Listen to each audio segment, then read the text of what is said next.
भगवान बुद्ध देव और मनुष्यों के शास्ता थे, परंतु सबसे पहले वह मनुष्य थे।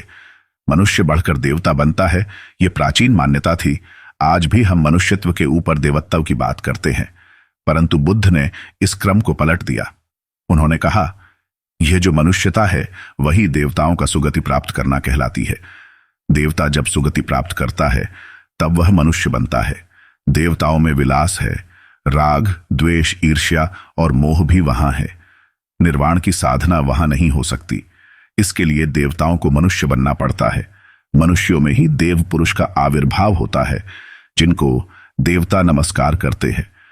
मानवता धर्म का उपदेश देने वाले बुद्ध स्वयं मानवता के जीते जागते रूप थे।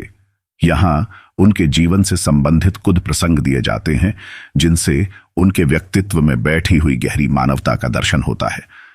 भगवान का परिनिर्वाण होने वाला है। रात का पिछला पहर है।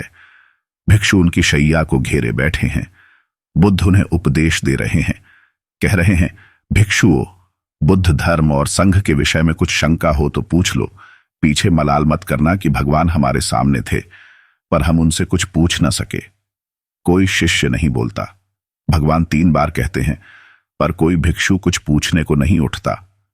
भगवान को शंका होती है कि कहीं वे उनके गौरव का विचार करके पूछने में संकोच तो नहीं कर रहे।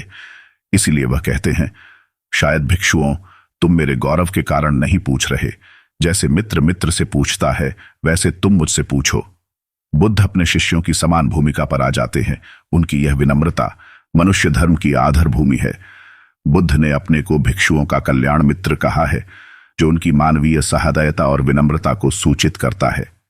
एक दूसरा दृश्य भी उसी समय का है। चंद करमार पुत्र के यहां बुद्ध ने अंतिम भोजन किया था। उसके बाद ही उन्हें खून गिरने की कड़ी बीमारी हो गई थी, जो उनके शरीरांत का कारण बनी। बुद्ध को उसके हृदय का बड़ा ध्यान था। भक्त उपासक को यह अफसोस हो सकता था कि उसका भोजन करके ही भगवान का शरीर छूट गया। इसलिए आखिरी सांस लेने से पहले उन्होंने आनंद को आदेश दिया। आनंद चंद करमार पुत्र की इस चिंता को दूर करना और कहना, आयुष्मान, तूने बढ़ा लाभ कमाया कि मेरे भोजन को करके तथागत परिनिर्वाण को प्राप्त हुए। जिसके हृदय में अगाध करुणा थी, वह ऐसा क्यों ना कहता। तो मित्रों, अगर आप भी अपने अंदर कुछ ज्ञान का समावेश चाहते हैं तो हमारे इस चैनल को जरूर सब्सक्राइब कर ले, क्योंकि हम इस घोर कलयुग में भी आपके अंदर ज्ञान की ज्योति को बुझने नहीं देंगे। तो आज के लिए हम आप सभी से विदा लेते। ओम बुद्धाय नमः।